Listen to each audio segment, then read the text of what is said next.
Assalamualaikum warahmatullahi wabarakatuh. Perkenalkan, nama saya Syarika Ardiani Lubis dari program studi Sosiologi.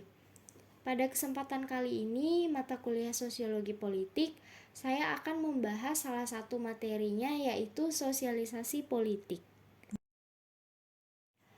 Sosialisasi politik merupakan sebuah proses pembelajaran politik agar masyarakat dapat mengembangkan sikap, nilai, keyakinan, pendapat, dan perilaku yang kondusif untuk menjadi warga negara yang lebih baik.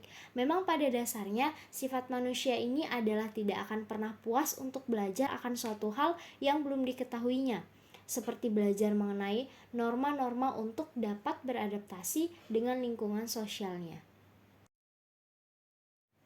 Ada pula pengertian sosialisasi politik dari beberapa tokoh. Yang pertama ada dari David Segel. David mengatakan bahwa sosialisasi politik merupakan kemampuan menginternalisasi tindakan, perilaku, dan orientasi yang tetap bertahan dalam siklus kehidupan seseorang. Yang kedua ada dari Fred Greenstein. Ia menyatakan bahwa sosialisasi politik merupakan sebuah proses penanaman informasi, nilai-nilai, dan praktek-praktek politik yang dilakukan secara sengaja oleh lembaga-lembaga yang terkait langsung maupun tidak langsung dengan persoalan politik. Fungsi sosialisasi politik yang pertama ada memelihara, merubah, dan menciptakan kebudayaan politik. Yang kedua, memelihara kebudayaan politik suatu bangsa. Yang ketiga, meningkatkan pemahaman serta pengetahuan seseorang tentang dunia politik. Yang keempat, mengajarkan nilai-nilai yang berlaku dalam politik. Sosialisasi politik menyangkut dua hal, yaitu yang pertama, sosialisasi politik berlangsung secara terus-menerus selama individu bersangkutan masih hidup. Yang kedua, sosialisasi politik dapat mengambil bentuk transmisi dan pengajaran baik secara langsung maupun tidak langsung. Sosialisasi politik langsung merupakan sebuah proses di mana hal-hal yang ditransmisikan dari satu generasi ke generasi selanjutnya dan berwujudkan nilai-nilai, informasi, sikap, pandangan, dan keyakinan-keyakinan mengenai politik secara eksplisit atau tegas. Sosialisasi politik langsung dapat dilakukan dengan cara pengalaman politik.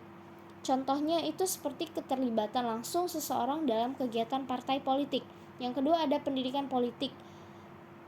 Tanpa kita sadari, pendidikan politik ini adalah upaya yang direncanakan untuk menanamkan dan membelajarkan anak untuk memiliki orientasi-orientasi politik tertentu. Yang ketiga ada peniruan perilaku. Peniruan perilaku ini adalah proses menyerap atau mendapatkan orientasi politik dengan cara meniru orang lain. Contohnya seperti seseorang siswa akan mendukung calon presiden tertentu karena orang tua atau kakaknya juga mendukung calon presiden tersebut.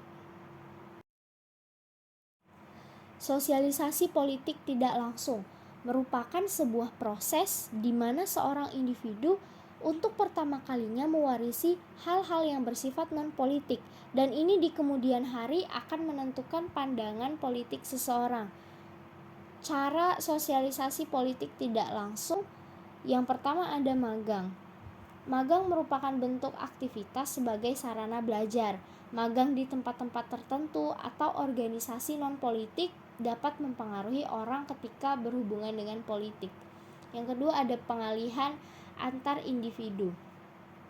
Contohnya seperti hubungan anak dengan orang tua yang nantinya akan membentuk orientasi anak ketika ia bertemu atau berhubungan dengan pihak luar. Yang ketiga ada generalisasi. Kepercayaan dan nilai-nilai yang diyakini yang sebenarnya tidak berkaitan dengan politik, tapi dapat mempengaruhi orang untuk berorientasi pada objek politik tertentu. Berikutnya ada agen-agen sosialisasi politik, yaitu keluarga, sekolah, kelompok teman sebaya atau rekan, dan media massa. Yang pertama ada keluarga. Orang tua itu adalah agen utama sosialisasi politik seorang anak, dikarenakan seorang anak sangat-sangat dekat dengan orang tuanya. Jadi dia akan mengadopsi pandangan politik dari orang tuanya. Yang kedua ada sekolah. Sekolah ini juga merupakan agen penting dari sosialisasi politik, dikarenakan pendidikan sangat korelasi dengan pengetahuan politik. Yang ketiga ada teman sebaya atau rekan. Pergaulan juga efektif dalam mempengaruhi pandangan politik kita. Bergaul dengan teman yang suka membahas tentang politik ataupun pemerintahan akan menumbuhkan kesadaran politik dalam diri kita tanpa kita sadari. Yang keempat ada media massa. Zaman sekarang masyarakat sangat-sangat mudah dipengaruhi melalui media. Media ini menayangkan pemberitaan ataupun sosialisasi politik dengan berbagai bentuk yang efektif dan disertai dengan konten hiburan sehingga masyarakat betah untuk menonton konten-konten yang disediakan oleh media massa tersebut.